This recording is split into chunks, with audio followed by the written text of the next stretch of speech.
Un berger allemand pris au piège dans une inondation déchaînée. Ses pattes glissent, son corps tremble, luttant de toutes ses forces pour survivre. L'eau ne cesse de monter et tout espoir semble s'évanouir, jusqu'à ce qu'une silhouette apparaisse au loin. Quelqu'un approche, mais est-il déjà trop tard? Voici une histoire de courage, de survie et d'un lien indestructible qui vous coupera le souffle. La tempête grondait depuis des heures, mais personne n'aurait pu imaginer qu'elle se transformerait en catastrophe. De sombres nuages avaient envahi le ciel à une vitesse effrayante, formant comme une couverture menaçante. Le tonnerre déchirait l'air de ses craquements, faisant vibrer le sol en dessous. La pluie s'abattait sans relâche, créant un rideau quasi ininterrompu qui frappait violemment toits, rues et champs ouverts, transformant tout en un décor chaotique et boueux. La rivière, qui bordait la petite ville, avait largement dépassé son lit, déferlant au-delà de ses berges et engloutissant tout sur son passage. Arbres, clôtures, voitures en stationnement. Rien ne résistait à la fureur de l'eau. Le courant était impitoyable, emportant chaque chose, chaque obstacle, dans sa course effrénée. Au milieu de ce chaos, Max, un berger allemand robuste et incroyablement loyal, se battait pour sa vie. Jamais il n'avait connu une situation pareille. Quelques heures plus tôt, il se trouvait encore dans le jardin de ses propriétaires, observant le ciel qui s'assombrissait sous les premières gouttes.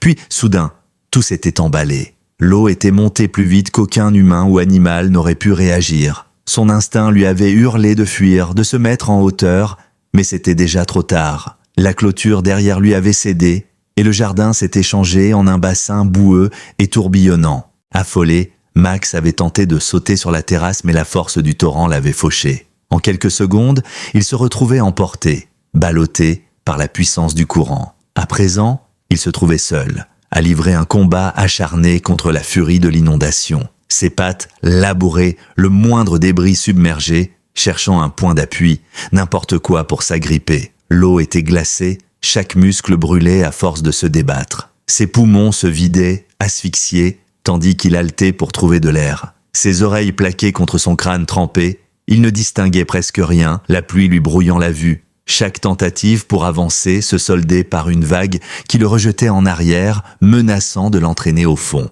Puis, soudain, son corps heurta un obstacle dur, un morceau de clôture en bois cassé, à moitié submergé. Max s'y cramponna, ses griffes glissant sur la surface trempée, son poitrail se soulevant au rythme d'une respiration erratique.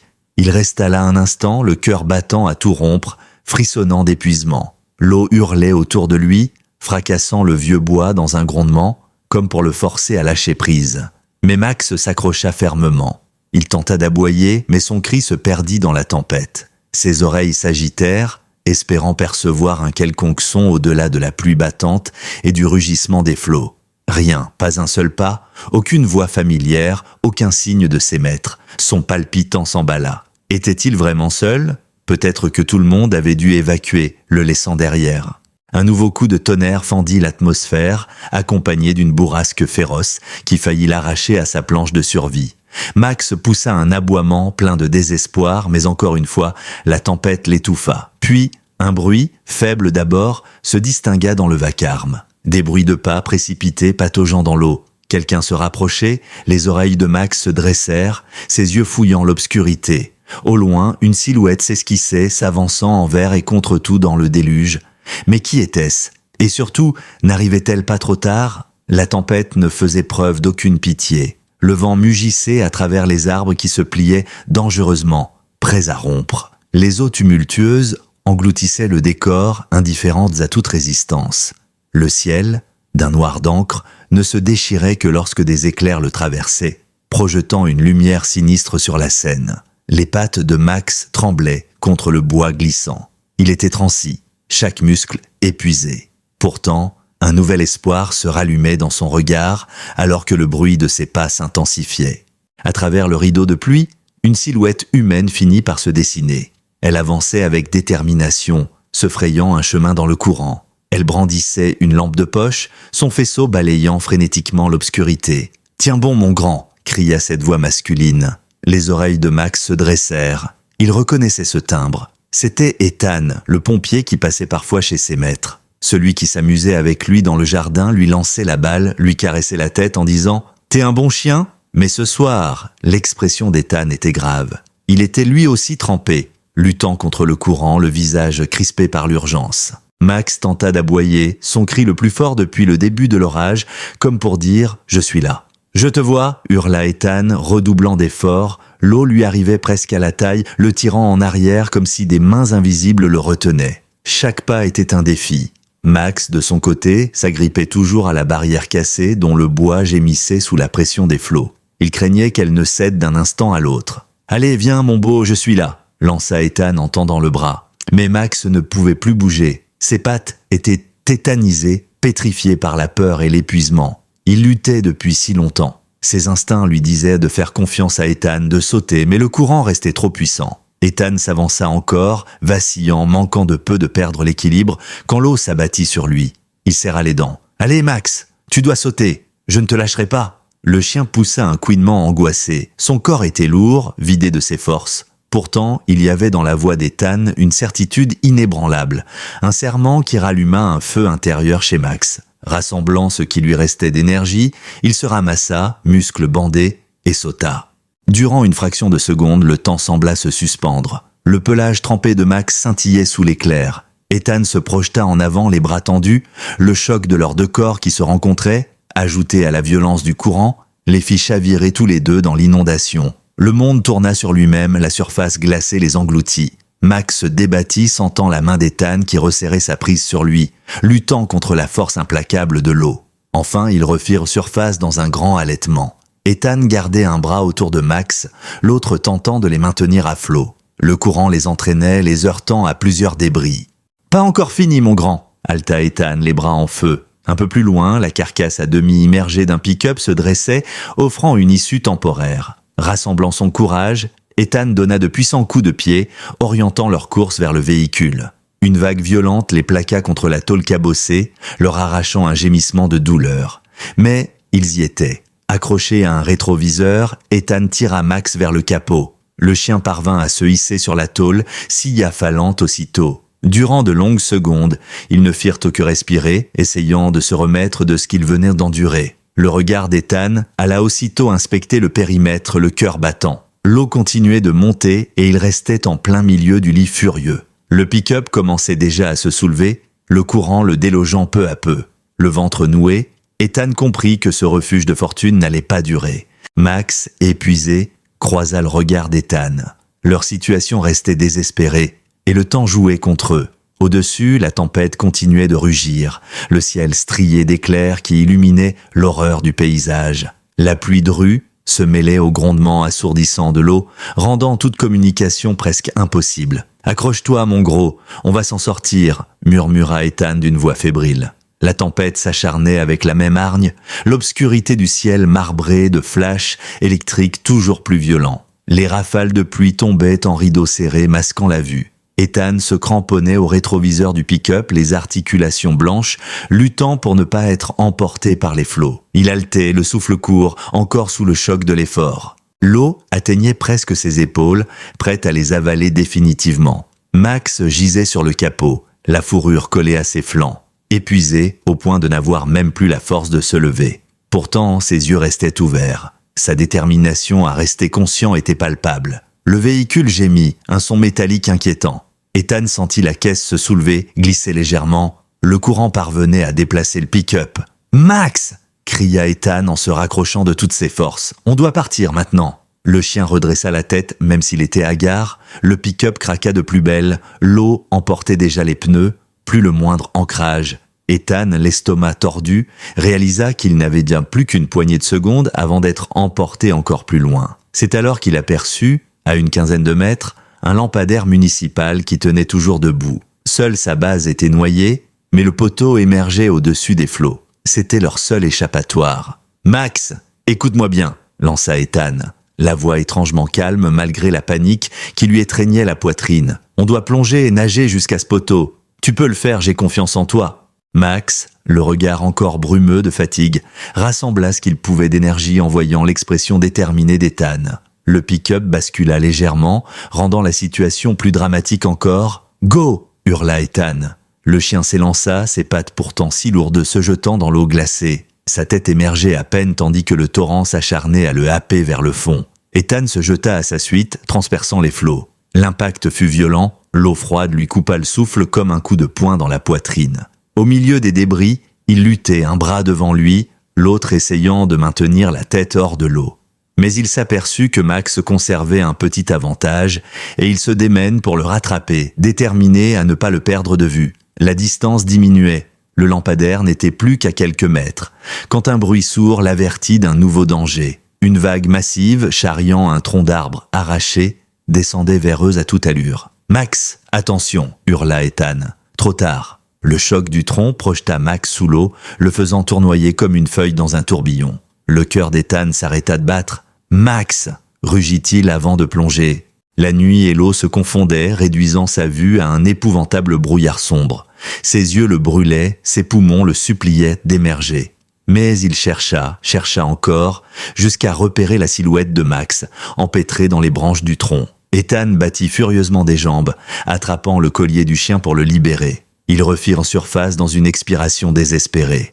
Max crachota, s'étouffant, mais il respirait. Le lampadaire n'était plus qu'à quelques coups de nage. Ethan, les muscles en feu, força le destin. Il sentait Max se débattre faiblement à ses côtés malgré l'épuisement. Encore un effort, ses doigts s'agrippèrent enfin au métal glacial. De l'autre main, il entraîna Max, le hissant sur la base du poteau. Ils y parvinrent tant bien que mal avant de s'effondrer pantelant. Le monde continuait de rugir autour d'eux, mais pendant un court instant, ils purent seulement respirer. Le visage d'Ethan était crispé tandis qu'il jetait un coup d'œil nerveux aux flots grondants qui tournoyaient ça plus bas. Le répit serait bref et le danger planait toujours. Pourtant, un mince soulagement se lisait dans ses yeux. « T'es un vrai battant, mon grand ?» murmura-t-il, la voix brisée. Max, encore secoué, releva doucement la tête pour lui lécher la joue, geste fragile mais empli de reconnaissance. Un rire étranglé s'échappa des lèvres d'Ethan. Ils n'étaient pas encore tirés d'affaire, mais ils étaient en vie. Ensemble, ils pouvaient encore s'en sortir. Le ciel n'offrait toujours aucun répit. La tempête déployait toute sa furie, zébrée d'éclairs qui illuminaient par instants l'étendue inondée en contrebas. Les bourrasques de vent hurlaient, faisant claquer la pluie sur les visages d'Ethan et de Max comme des aiguillets glacés. Même agrippés au lampadaire, ils sentèrent la force du courant qui grondait autour d'eux. Implacable, prêt à les happer de nouveau. Ethan avait le souffle court, le torse en feu, chaque muscle endolori. Pourtant, il refusait de fermer les yeux. Il passa la main sur le pelage trempé de Max, constatant qu'il frissonnait sans discontinuer. Ils avaient tenu bon jusqu'ici, mais le niveau de l'eau ne cessait de monter, et leur frêle refuge risquait bientôt de se retrouver englouti. Le regard d'Ethan scruta les environs à la recherche d'une échappatoire. À perte de vue, la ville avait disparu sous un océan furieux. Des maisons submergées, des toits à demi arrachés, des arbres déracinés emportés comme de simples fétus de paille. Aucune trace de secours, ni hélicoptère, ni bateau de sauvetage. Leur sort dépendait entièrement d'eux-mêmes. « On ne peut pas rester ici », murmura-t-il à mi-voix, tout en serrant le lampadaire. Max, le regard vitreux mais attentif, se tourna vers lui. Depuis la nuit tombante, le chien semblait puiser dans une force insoupçonnée pour demeurer conscient, malgré l'épuisement qui l'écrasait. À une trentaine de mètres, Ethan aperçut alors un toit qui dépassait encore des flots. Le haut d'un magasin de quincaillerie, un bâtiment solide, qui, envers et contre la furie de l'eau, demeurait à peu près intact. Avec un peu de chance, il pourrait que s'y hisser et attendre que la tempête faiblisse ou que les secours finissent par arriver. « Max, écoute-moi » annonça-t-il en posant la main sur la tête tremblante du chien. « On va tenter d'atteindre ce toit, c'est peut-être notre seule chance. » Max leva les yeux vers la silhouette massive du magasin. Impossible de savoir si la structure tiendrait le choc, mais c'était mieux que de mourir noyé, ici, accroché à un poteau voué à disparaître sous l'eau. Ethan serra la mâchoire, déterminé, inspirant à fond, il agrippa son chien sous le ventre et se laissa glisser de la petite plateforme métallique. Une fois de plus, ils se retrouvèrent dans l'eau glaciale. Un choc brutal saisit Ethan, ses poumons protestèrent, mais il s'efforça de pagayer. Max, de son côté, tentait de nager à ses côtés, même si la fatigue se lisait dans chacun de ses mouvements. Ensemble, ils s'engagèrent dans une véritable course contre la mort, chaque vague menaçant de les submerger. Sous des pluies diluviennes, la distance leur parut interminable. Pourtant, mètre après mètre, ils approchèrent du bâtiment. Le toit était en vue, tout proche maintenant. Un filet d'espoir traversa l'esprit d'Ethan. avant qu'un morceau de bois ne vienne le percuter de plein fouet sur le flanc. La douleur fut si vive qu'il lâcha presque Max. Son esprit chavira. Il sentit son corps se raidir. L'onde de choc lui coupa le souffle. Max poussa un jappement paniqué, comme s'il comprenait qu'Ethan était sur le point de sombrer. Le chien tenta de rester collé à lui, malgré le tourbillon qui les agrippait. Ethan, luttant pour reprendre ses esprits, raffermit sa prise sur l'animal. On y est presque, tenta-t-il de souffler, la voix brisée par la douleur. Enfin, ses mains rencontrèrent la corniche du toit. Dans un ultime effort, il se hissa, poussant Max en premier. Les muscles de ses bras semblaient brûler, mais il parvint à se hisser sur la surface glissante. Ils s'écroulèrent, pantelant, sur ce toit étroit, trempé et frigorifié, la poitrine en feu. La pluie continuait de tomber en trombe, mais pour la première fois de la nuit, Ethan put prendre quelques instants pour reprendre son souffle. Max, couché près de lui, gémissait doucement, les yeux mi-clos. Il aurait voulu le rassurer, lui dire que tout irait bien, qu'ils étaient désormais hors d'atteinte, mais au fond de lui, il savait que le danger n'était pas écarté. Non, pas encore. En effet, une sinistre plainte métallique résonna bientôt sous leur corps. Ethan réalisa qu'il se trouvait sans doute sur une partie affaiblie de la toiture. Le bâtiment trembla, comme sous l'effet d'une secousse, sa gorge se serra. Non, pas ça. Le toit bascula légèrement, un craquement sinistre déchira l'air. Max tourna la tête, ses oreilles se dressant malgré l'épuisement. Ses yeux se braquèrent sur Ethan, cherchant une consigne, une chance de s'en sortir. « Faut partir !» s'exclama Ethan, l'adrénaline reprenant le dessus. Il tenta de se relever, mais trop tard. Avec un grondement sourd, le toit s'affaissa d'un seul coup, les envoyant tous les deux dans le vide. La sensation fut atroce. Un vertige soudain, suivi d'un choc brutal. Ethan heurta des débris, ressentant une vague de souffrance le traverser de part en part. Son esprit vacilla, sa vision se brouilla. « Max !» hurla-t-il, la gorge serrée par la panique. De nouveau, l'eau les engloutit. L'obscurité, glaciale et suffocante, se referma sur eux. L'impact contre l'onde fut d'autant plus violent que des gravats tombaient tout autour, débris de murs, poutrelles métalliques. Ethan battit furieusement des bras, essayant de remonter à la surface. Mais c'était comme se débattre dans une toile d'araignée. Il sentit quelque chose de doux, le pelage de Max, entre ses doigts. Il s'y accrocha. Dans un soubresaut, ils émergèrent, toussant et crachant l'eau qui leur brûlait la gorge. Le magasin n'était plus qu'un amas de ruines, irrémédiablement noyé. La crue continuait de grimper, implacable. « C'est pas fini, mon gars !» haleta Ethan, accrochant Max contre lui. On va trouver un autre endroit. » Ses pensées tourbillonnaient. Il fallait absolument qu'il déniche un refuge plus haut. Son regard se perdit dans la nuit déchirée par l'orage, et ses yeux se posèrent sur une silhouette se détachant un peu plus loin. Un château d'eau, haut, équipé d'une échelle en métal, semblant encore résister aux assauts du courant. C'était leur unique espoir. Mais avant qu'il ait pu amorcer le moindre geste, un flash lumineux l'aveugla. Un câble électrique arraché à un pylône traînait dans l'eau, crépitant dangereusement. Ethan sentit son cœur se serrer. Si ce fil, encore sous tension, touchait l'eau près d'eux, ce serait la fin. Pas le temps d'hésiter. « Max, vas-y !»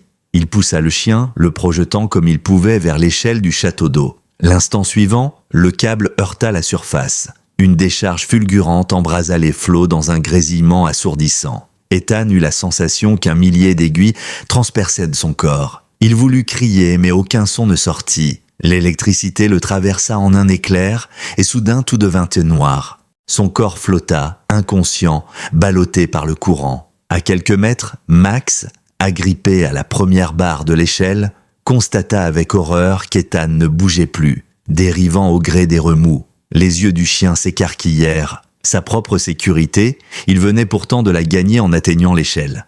Mais Ethan, dans une décision dictée par un lien plus fort que la peur, Max relâcha ses pattes de l'échelle et se laissa replonger dans l'eau tumultueuse. Les vagues le heurtèrent de plein fouet, cherchant à l'entraîner au loin. Pourtant, il se débattit, bravant l'onde glaciale, la douleur, la panique. Ethan dérivait, les yeux clos, la tête à demi submergée. Max accéléra, son pelage plaqué contre son flanc maigri, chaque mouvement le rapprochant un peu plus de l'homme inerte. D'un coup de mâchoire, il saisit la veste d'Ethan, resserrant sa prise de toutes ses forces. Puis, il entreprit de nager vers le château d'eau, luttant contre les filets invisibles du courant. Son cœur battait à tout rompre, ses poumons le suppliaient d'arrêter. Mais il continua, encore et encore. C'était une course contre la mort. Il ne lâcherait pas. Finalement, il rejoignit l'échelle. Les crocs toujours fermement plantés dans le tissu, Max s'agrippa de justesse au montant métallique, aidé par ses pattes qui s'arc-boutaient sur un barreau. Un miracle. Il entendit alors un toussottement. Ethan reprenait conscience, recrachant de l'eau, le visage crispé par la douleur. Sa vision était brouillée, mais il voyait clairement Max, penché sur lui, le tenant en lieu sûr. « Max !» balbutia Ethan, la voix à peine audible. Un torrent d'émotions le traversa. Contre toute logique, le chien avait risqué sa vie pour la lui rendre. Les lèvres tremblantes, Ethan leva un bras endolori, agrippant la barre de l'échelle avant de hisser Max en premier. Ils escaladèrent difficilement un barreau après l'autre jusqu'à parvenir sur la plateforme du château d'eau. Ils s'écroulèrent côte à côte, haletants, vidés. Le déluge grondait toujours, mais au-dessus de la montée des eaux, ils avaient une chance de survivre. Ethan passa une main tremblante sur son visage, ses yeux inondés de larmes. « Tu m'as sauvé », murmura-t-il, le regard braqué sur Max. Le berger allemand, totalement exténué, s'allongea, la truffe posée contre la jambe d'Ethan. Il ferma à demi les paupières, son souffle heurté, mais vivant. Le cœur d'Ethan se serra devant une telle preuve de dévotion. Entre eux, il n'y avait plus que la reconnaissance pure. Sans Max, il ne serait plus qu'un corps inerte emporté par les flots. C'est alors que dans la nuit, un bourdonnement lointain se fit entendre. D'abord discret, presque imperceptible sous la clameur de la tempête, il gagna en intensité. Ethan se redressa légèrement, essayant de distinguer quelque chose dans la noirceur. Il perçut des points lumineux, des projecteurs, des faisceaux de lumière qui traversaient de la pluie battante. « Un hélicoptère ! Regarde, on vient nous chercher !» lâcha-t-il, la voix tremblante d'une joie brutale. Max releva faiblement la tête, ses oreilles se dressèrent, comme s'il comprenait que les secours arrivaient enfin. Lentement, la pluie commençait à faiblir. Le vent lui-même semblait perdre de sa vigueur. La tempête, après un règne interminable, consentait à relâcher son étreinte. Une équipe de sauvetage en bateau et par voie aérienne convergeait vers leur position. Ethan échangea un dernier regard avec Max. Ils étaient dans un état lamentable, douloureux, transi. Mais ils étaient en vie, ensemble, sur ce perchoir improbable qu'était la plateforme du château d'eau. « On a gagné cette bataille », souffla-t-il, dans un demi-sourire. Max, épuisé mais lucide, agita faiblement la queue. Un simple mouvement pourtant porteur d'un immense soulagement, d'une infinie gratitude. L'instant d'après, les torches des sauveteurs perçaient enfin l'obscurité, leur voix résonnant avec autorité dans la nuit. On leur jetait bientôt des cordes, puis un harnais de sécurité. Ethan, serrant Max contre lui, se laissa guider, les larmes mêlées à la pluie sur ses joues. Après d'interminables heures de lutte, ils allaient sortir vivants de ce cauchemar. À bord de l'hélicoptère, alors que le pilote s'éloignait de la zone inondée, Ethan n'eut Dieu que pour son chien. Max reposait contre son flanc, grelottant mais désormais en sécurité. Si cette histoire a fait vibrer quelque chose en vous, si vous croyez en la force incroyable de la fidélité, alors abonnez-vous à la chaîne, laissez un pouce bleu et partagez cette vidéo avec quelqu'un qui pense que les liens entre humains et animaux peuvent soulever des montagnes. Parce que l'histoire de Max est plus qu'un simple sauvetage. C'est la preuve qu'au cœur des plus grandes tempêtes, l'amour et le courage peuvent triompher de tout.